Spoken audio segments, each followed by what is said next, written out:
Number one, this goes back to a study that shows even more than money, people are motivated in their workplace, their profession, if there is a common goal that people are working toward. This is my action plan. This is my commitment to you to make things better for you here. So it's not just your employees always making commitments to move the needle. You're also making commitments to move the needle, and it goes both ways. You're listening to the Bug Bucks Podcast, hosted by Alan Draper and Eric Bassett. Hey everyone, welcome to the Bug Bucks Podcast, a podcast designed to help you become a bug money millionaire. I'm Alan Draper. And I'm Eric Bassett. And we're your hosts. Today's episode is brought to you by Bug Bucks Plus, which is the #1 course designed to help you start and grow your pest control company. Eric and I are dedicated to providing you with the best resources to help you on your journey to success. Before we begin, I just want to remind everybody the best way to receive new episodes is by subscribing to our show on your preferred platform, such as Apple Podcasts or Spotify. If you love the show, please leave us a review and a rating. And one last reminder, if you haven't joined our Facebook group, go to Bug Bucks. That's BUGBUX on Facebook. We love to hear from our listeners, and we love to be able to interact with them on that platform. What do you have for us, Eric? All right, so today we are diving into a question that was asked on our Bug Bucks Facebook group. Credit here to Landon Danes. He asked, what are some things that you guys do to keep your technicians motivated and committed and providing a great service? What do you think, Alan? Yeah, this is a great question. Technicians, I'm learning. So I have businesses in lots of different industries, from software development and digital marketing to a law firm, and lots of pest control companies kind of in between. And technicians are one of the most difficult role that I have to fill. Now, a lot of that is we grow quickly, so we're usually looking for, several technicians at a time in a particular market. And finding more people is more difficult than finding fewer people. So I think there's that. The aspect of them needing to have a license, being licensed by the state, so they have to go through a study process, a registration process, passing a written exam, all of those things, continuing with their education. Those also add to it. So you either have to decide, hey, I'm going to find somebody without a license and run the risk of them not being able to pass the test. We've done that probably 30, 40 plus times, and they never were able to pass the test. Or I'm going to, decrease my risk of them actually becoming licensed at some point, and I'm going to pay more for licensed technicians, experienced technicians.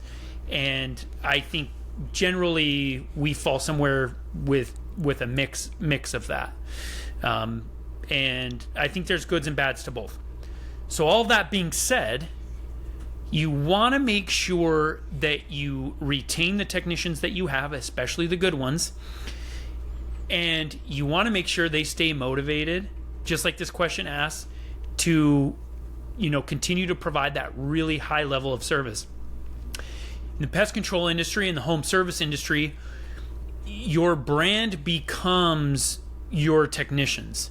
We don't have an office where people come in and chat with us and they see our logos and, like a restaurant might. I just went to lunch with some business partners, and there's this overall general look and theme of the business, and this restaurant has several locations.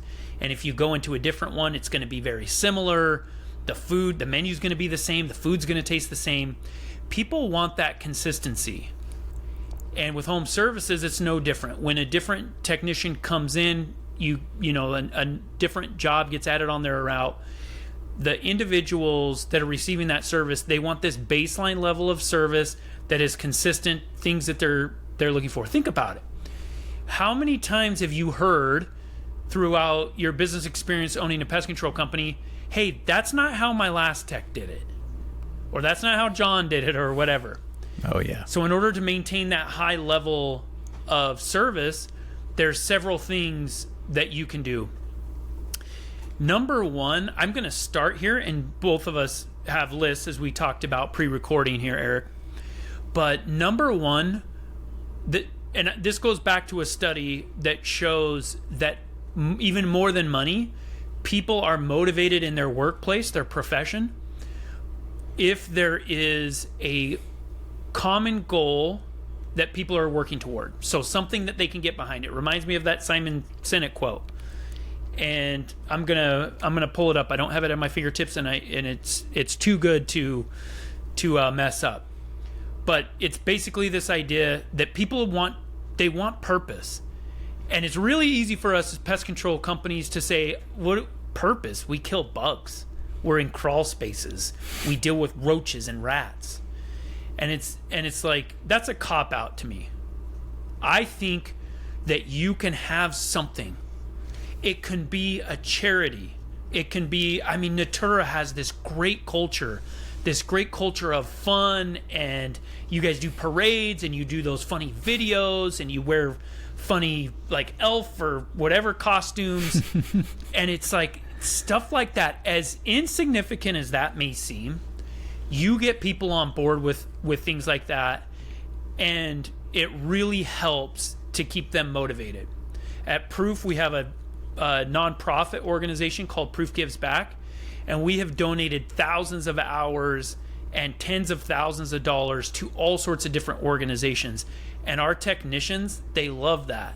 Those are the things that stick with people even when things get tough. So find a common purpose. And I know this feels a lot like the feel good rainbows and sunshine type of thing, but it really does work. And you don't want to fake it. You want to find something that the owner, the founders, the employees can really get behind. Ask them, hey, what is it? Is there a cause out there that you want to champion? Is there getting involved in your community? What are the things that you want to do besides just coming to work every day and collecting a paycheck? Especially with the younger generation, Eric, we have to show purpose in our work, and that's a great way to keep technicians motivated. 100%. I couldn't agree more. And, my first bullet point on my list here goes right along with what you're saying, which is aligning your goals with them and aligning your philosophies. I'm pretty sure if we were to take a poll of all the pest control owners, and maybe even just all the technicians who listen in on this podcast, and we said, how many of you wanted to be a pest control technician before you saw a job listing, right? I mean, we're talking less than 1%, most likely. So we had this really unique work pool of guys who didn't want to be in pest control before they got into pest control. And the only reason why I think a lot of these guys stay is because they find a purpose doing pest control that aligns with what fulfills them professionally and personally, right? And I think as PCOs and as owners and managers in our companies, it's important to sit down and have that conversation early on, right? Hey, just like you said, what cause do you want to champion, right? What purpose is important to you? And maybe at that point in their career, it's just about keeping their head above water, right? It's just about getting a paycheck, and that's okay. But dig a little bit deeper and ask the question of, money is good, but what are you doing with it? What do you want to do with it? What do you want to be able to invest that money into, and what do you want to turn it into? What kind of future opportunities do you want, right? And what does that mean for you, and what does it mean for your family? And, what does that mean for your future?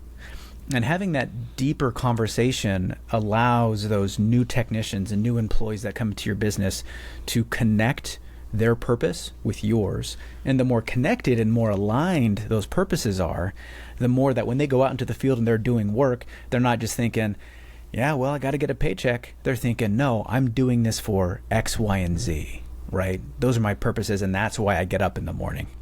So I think this one's really difficult because you don't have to do it. There are certain things in business you have to do. You have to pay your employees. They won't come to work if you don't. You have to charge your customers. If you don't, you can't pay your employees and your vendors. No one is going to make you have a purpose, a mission statement, a why, as Simon Sinek likes to call it. Find your why. And a lot of times people don't believe that it's going to move the needle anyway. But this is one of those things, I guarantee you, it will change your company. So even though you don't do it necessarily for those reasons, it's a great byproduct. A great result of this is, your employees are going to be more bought in. Your customers you're going to be able to retain them longer. All of these things. So spend some time doing it. Make sure, like I said before, that it's personal and that you're not faking it, that it is actually something that you care about, that your team cares about. And once you have that in mind, it doesn't necessarily have to stay the same. It can kind of tweak a little bit over the years, but do make sure that it's at the beginning of your meetings, that you're reporting on it. If there's anything that you can derive in terms of numbers, to kind of brag on yourselves a little bit, that you're hiring, you're talking about those things when you hire.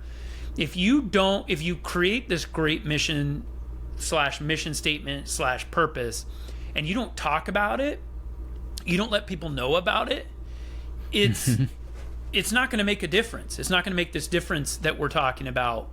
And it's a great way to to celebrate people and to acknowledge them for, a job well done, along with their work also, which is kind of another thing. If we can kind of make a segue there, Eric, is another thing that you can do to kind of keep energy levels up, keep that motivation for technicians to provide a really high level of service, and that is to recognize and celebrate them. Yes. Yeah, 100%. And having opportunities to provide recognition is huge. And we've talked about this before.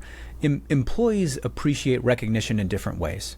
Exactly. Sometimes an employee is going to love to get a gift card. Like there's some kind of incentive where you give him a gift card to his favorite store or whatever that is. It's a financial-based recognition is what they want. Some guys would love for you just to say, hey, you're doing a great job. I appreciate all the hard work you're putting into it. And even better if you can say those things in front of their peers, right? Mm-hmm. They want public recognition. And sometimes they want quality time doing some kind of special project where you show that you trust them. You pull them off their regular route. You have them do something special instead. Shows their involvement in the business. There's lots of different ways that you can show that recognition to employees, but you got to be able to sit down and have that conversation about what they want to see recognition in order to know, to be able to provide it. It's individual. So if you're not having those conversations, it's going to be kind of tough to tell. Yeah, exactly. I think this, in the normal course of business, especially this time of year, it's August 1st. We're working our way toward the end of the summer, but we're all so busy. So what I've realized works for us is there are certain things that we do that tip off a form of recognition. And then there's impromptu recognition also. We talk about it a lot with our leaders. We talk about feedback. And this is a great way to help your company grow and improve, not just on an individual personnel type basis, but also with ideas and just pivoting and making changes and evolving. Because if you create this culture of celebrating people, recognizing them, and then that kind of turns into this culture of feedback, then you're able to do a couple of things. When you go and you say, hey, hey, John, I want you to come into my office. I want to chat with you. It's not what did I do? If it's, positive feedback, times 6, 8, whatever. And then it's like, hey, by the way, I had a few customers call in. They're saying that maybe we're missing some webs when we're de-webbing the house. Could you take a look at that? Then it's like, okay, not every time I go in to talk to my boss is he going to be complaining or telling me I'm doing something wrong. So it creates this culture feedback. And then the other thing that it does is it allows them to give feedback to you. So then you ask them, hey, John, as a manager, as a leader, what am I doing well? Can you list a thing or two that I'm doing well? You have to start there. It's really hard and intimidating to just start with, hey, what can I do better? And then you say something like, hey, if there was something that you think I should do better with or I could work on. Don't tell me what it is. I don't want you to tell me what it is. I just want you to think of one thing. And then once you give them a second to do that, then you say, hey, do you feel okay sharing that with me? When you have that type of conversation with people where it's like, hey, it's not always negative when I talk to an individual and the feedback goes both directions, tell me that's not an environment that you're going to be like very highly motivated to do a really good job. When you respect your leaders, when you're receiving positive feedback from them, they're recognizing you, man, you want to go out there and do a good job for them. That's, at least I do. Yeah, I mean, and I've read in the 4 Disciplines of Execution, which is a book that we utilize in a process we utilize in our company, and they talk about having like this cadence of accountability, and providing these regular sessions and regular opportunities for you guys to have those conversations. And this is again something else that it's not required. It's not like you have to collect money from your customers and you have to pay your technicians. But providing regular development sessions for your technicians and for your other employees in the company, it's a proactive step that you take where you sit down with them, and just like Allan said, you start with the good first. Hey, tell me about what's going well, right? And then we talk about, hey, tell me about what your areas of opportunity are. Where do you feel like you want to improve, right? I want to know what you think you want to improve on. And then, perfect, what do you think is a good game plan? How do you want to execute on that? And what can I do as your support system in the company to help you execute on it, right? And then you turn it around and say, hey, what do you feel like I'm doing well as your manager, And then what do you feel like my areas of opportunity on? And then, okay, cool, this is my action plan. This is my commitment to you to make things better for you here, right? So it's not just your employees always making commitments to move the needle. You're also making commitments to move the needle, and it goes both ways. I think that is such a good component of that healthy culture that you're talking about, right? Because then when that employee goes home and he's got this challenge on his shoulders, and he's thinking, man, it's not just me. It's not just on me to make improvements. My manager, my guy who's supporting me, he's putting in the work too, right? And it's more of a collaborative effort than it is my boss told me I had to make a change or else or whatever, right? Exactly. So yeah, next thing on my list I had over here, and it kind of goes along the same lines. We call it pathway of progression. It's just a roadmap. When you bring a technician in, and we got a lot of these guys who ask the same question, like, hey, what are my opportunities here? Where could I move within the business? And I know you probably have some notes on this too. I'll just be pretty brief. We like to kind of lay it out for our technicians. We say, hey, here's where you can start. Here's the kind of pay range that you can make with that. Here are opportunities for you to make additional income with sales and other, opportunities for incentives. And then as you go through the company and you gain experience and you gain more licensing and you want to take on more responsibilities, here are the leadership positions that we have available for you that you can look forward to, right? And then we talk about the key fundamentals of what that leadership opportunity looks like why you would want to be attracted to it, and see if those philosophies line up, right? Not everybody wants to be a leader. Some guys just want to be fantastic frontline colleagues and frontline employees, and that's great. But for the guys that do want to be leaders in the company, you can provide that pathway so that not only do they have something to align their goals with, but they have a pathway they can look forward to, and you guys can regularly check in on that, where he says, hey, so I'm really interested in this position. What do I need to do in order to position myself best when it comes to being hired for that? And you guys can have that conversation. I think this one goes hand in hand with an item on my list, which is aligning interests. So making sure that the best interest of the technician is in the best interest of the company and vice versa. And you can't do this unless you're aware of your employee/technician's interests. You have to be asking them early on. Ask them in the interview process, hey, where do you want to be in a year, 3 years, 5 years, and see if you can match up. One of the best ways to recruit, whether it's door-to-door sales reps or technicians or any other high-level individual, is to find out what they want and convince them, show them that you are the company, you're the individual, you're the leader that is the most likely individual to help them get there.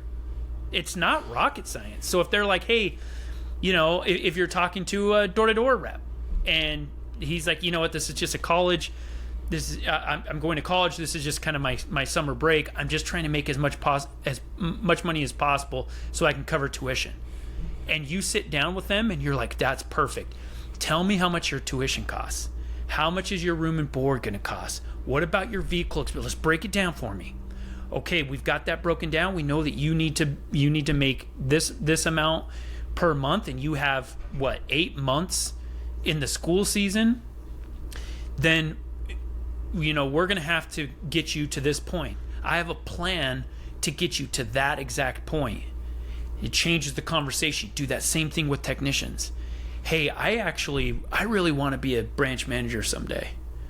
Oh, that's perfect. Somebody coming in the door. First of all, Eric, I love when people come to you with motivations. I have kids, my own children, that they have a purpose or they have something they really like, and I have an individual, a kid that doesn't. And what I mean by that is, it's a lot easier to discipline or motivate the kid that what their purpose is. It's way easier because then it's like, hey, we need to get kind of on path with school, not get in trouble with teach or whatever. Otherwise, baseball season might not happen this year. It's the same way with your technicians. And I don't mean this to like belittle them or patronize them or anything. This is human nature. Find out what those technicians want. They want to be a branch manager, and you notice this process, this repeated pattern. Man, maybe you need a leadership program. We have one at Proof, where one of our top tier technicians is creating this leadership program. And in order to qualify for the leadership program, you have to do certain things. You have to have a certain number of 5-star reviews, completion rate, average contract value, all these things. Reservice rate has to be a certain level, maximum level, I should say. So if you find out what they want, just like with my kids, they're a lot easier to kind of direct and motivate. And I think one thing that's really important about this, Eric, is that you don't continually pass up individuals in your company for promotions. It can be very toxic. Now, I have had instances where we've hired for upper level management where there wasn't somebody that could take that role, but you need to have really frank conversations with those that applied for it. Make sure that they not only get a fair shake, but they actually, all things equal, there's no question who gets the job. And if they don't, you go back and you say, hey, these are the specific objective reasons why this individual got the position. They had 5 more years in leadership than you. You be really clear and transparent with them. If you continue to hire and promote people from outside the company, then this idea that there's all this opportunity within your company is going to seem like a fraud. Yeah, no, 1,000%. And when it comes to just understanding and engaging with your technicians, especially like you said, in formats and scenarios where you have leadership positions, providing context. We have these conversations with our leaders where they will come in and we'll have some kind of situation, right? And they'll ask us our input. And we'll tell them, what the answer is after we're saying, hey, so what do you think? Tell me what you think you want to do here. Okay, this is what I would do. It's so important to share your philosophy with them. Like, hey, this is why I think it's important to handle this customer situation this way, or handle this other employee situation this way. This is what I'm trying to do here. This is what I'm trying to teach. This is the philosophy that I'm trying to get my employees to absorb, right? And in that same format where you talk to somebody who might not get a leadership position or promotion, and you say, hey, the reason why I chose this person or this candidate is because I value these things very highly, and these are the reasons that I value those things. So in your path to becoming a leader in the company, those are the things that I want you to focus on. I want you to know what I value so that you can execute on those things I value so that I can value you, right? And it's hard because I know that people want to be inherently valued just as employees. They want to be appreciated just from face value, and that's great. But leadership and opportunity go deeper than that, and I think we can all probably agree. So I think that's a really good opportunity just to make sure that you're sharing philosophies and that the development is going in the same path that you'd want them to go. On another quick kind of side note here, I think it's important that if you're trying to create opportunities within your business, in order for those opportunities to be there, your business has to be growing, which means that you have to have a growth method in place, right? I love this. So we don't have to dive too far into it, but you just have to understand that if your business is not going to be stagnant, it has to be growing, and it's got to have a growth method. Otherwise, your technicians are going to not really have a whole lot of growth and leadership opportunities. They're going to ask about it, I hope, and you're going to say, hey, we're just not at the size where we can really provide for something like that. And that's how you end up losing really good guys over time. Great point. Yeah. So Awesome. next thing on my list, just a quick one. Tracking performance, having stats and metrics that you actually measure for your technician team, I think is really important. You don't have to go overboard with this. I'm not saying you need to have a huge list and tons of numbers and all these percentages. And, if you have that stuff, like a coach's scoreboard is what we call it, where you have all the stats and metrics, that's cool. You can look at that stuff.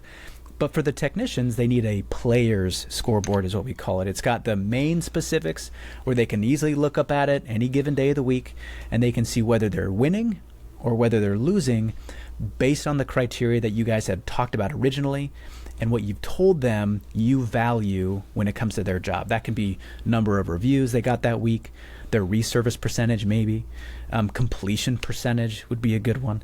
There's a couple different ones that fall into that category, but ultimately you want to provide them an environment where they can win, right? It's just like if you were watching any sport or you were an athlete playing a sport on a field and there's no scoreboard anywhere, right? Eventually, that game starts to feel kind of arbitrary because you're like, am I winning here? Am I doing good?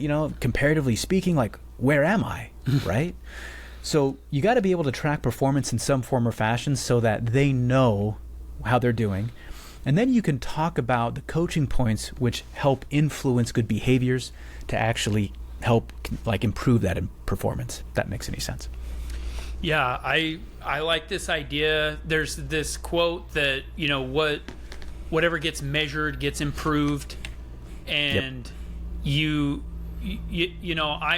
a very competitive person by nature, so I always want to know what the score is. And some people that can rub the wrong way. You're playing pickleball with the church group or whatever.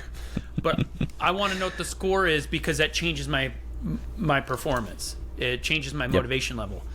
Along those same lines, and this is the last one that I have, is, this idea, just every once in a while, mix it up. Have competitions.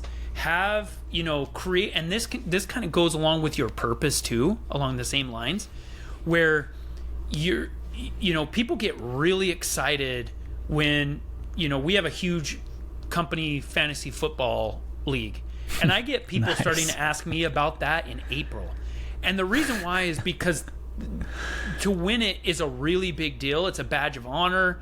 And it doesn't really have to do anything with our company except for the camaraderie aspect. So you can do, if you have a small company, you can have a technician competition for whoever can get the most reviews or whoever has the highest completion rate, or, you can go head to head in different types of areas. Just make it light and fun. Don't let it get too serious. And you want to create things where people look forward to it year after year, where even after it happens, they're still asking about it and talking about it.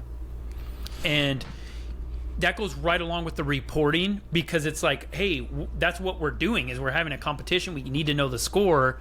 So we're going to identify these KPIs, and we're going to align interests. A lot of this, folks, has to do with aligning interests.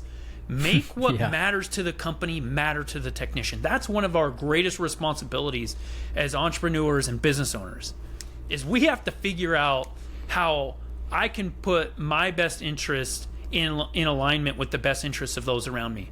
And guess what? Most of the time, a technician's not going to go home and tell their husband or wife, hey, our company just did X number of dollars in revenue. Maybe if it's a sales rep that's responsible for that, or maybe a marketing individual that headed a campaign, whatever.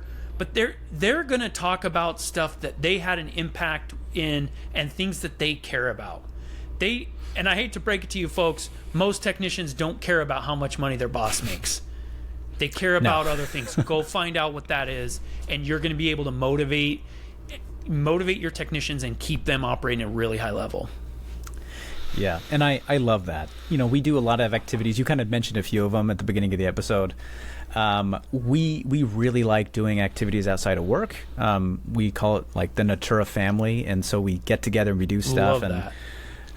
We've got this Christmas party that we do every year where we actually we have company swag that we order ahead of time, and we do backpacks and hats and jackets and shirts and just different things, customized multi-tools and stuff, and we actually wrap them like gifts, like Christmas gifts, Christmas presents. We put them under the tree, and on some morning, in December, we get together, we have this big Christmas party where each technician sits down and they open up their presents, and they pull out these cool gifts and swag, and we get to enjoy each other's time and involvement outside of killing bugs. It's a little bit of a payback, and we've actually had a tough time. I've realized that getting all the owners together at the same time with all the managers and all the other employees together at the same time has been a little bit tricky. And most recently, my office staff and my service manager came up to me and they were like, hey, we're doing an impromptu barbecue. It's this weekend and this is what we're doing. Like, can you make it? And I could not. I was like, dude, I'm flying out that morning. There's no way I'm going to be able to make it. And I realized that I was actually glad that they chose to just do an impromptu thing, even though I couldn't be there. Because if it's always me being there, then they're going to be pretty limited at when they can get together. But if they just kind of do impromptu stuff, I'm going to want to make some of those. But it's better that they can get together and have that chance to build that culture, even if it means that I can't be there. And sometimes for some owners, I think that's kind of a tough pill. But you got to realize that you're building something that's going to transcend your involvement. You hope, right? So that was one thing when it just comes to kind of activities outside of work. Sometimes you're going to make it, sometimes you're not. But you want those activities to happen, and you want to encourage them happening. And the last thing I have on my list here is, especially this time of year, it's hot, days are long, right? Bug activity is high. And you're going to have some tough days. Technicians are going to have some tough days, right? And they're going to come in and they're going to say, dude, this customer was really difficult, or I had to go into this attic for who knows how long, or crawl space, or whatever it is. It's going to be tough. And you want to do the difficult thing is that as a pest control owner, you're used to doing whatever it takes to make the job happen, right? And so you want to hold them accountable. You want to say, well, that's the job, bud. Like, I don't know what else to tell you, right? But you have to be able to balance the accountability that you're going to hold them to and acknowledgement and validation, right? Where you say, hey, man, I know it's really tough out there. You know what? I appreciate you so much for all the hard work that you're doing out there, despite it being hot, despite the pest activity being high, despite the customers not being super, super cooperative. Dude, you're doing a good thing out here. And I just want you to know I appreciate you. What can I do to make sure that we can still get this route finished and covered, right? So balancing acknowledgement and accountability is good. You don't want to just always acknowledge everything but never hold them accountable. Exactly. But you also can't just always hold them accountable and never provide any validation, right? Love that.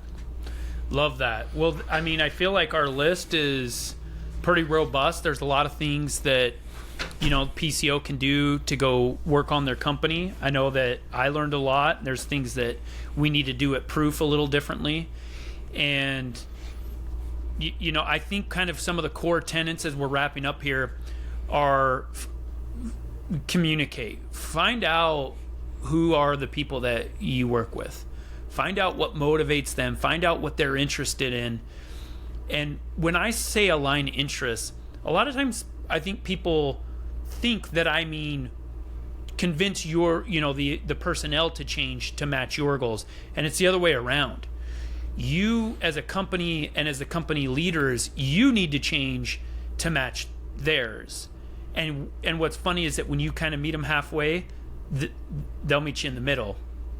And so start with this idea of, hey, I'm gonna get to know people. I'm gonna talk to them. Communication helps on so many fronts, just like Eric was just saying. On those tough days, a text message, hey, I know you're running behind. How you doing? Just wanted to check your energy level. We have a branch in Arizona.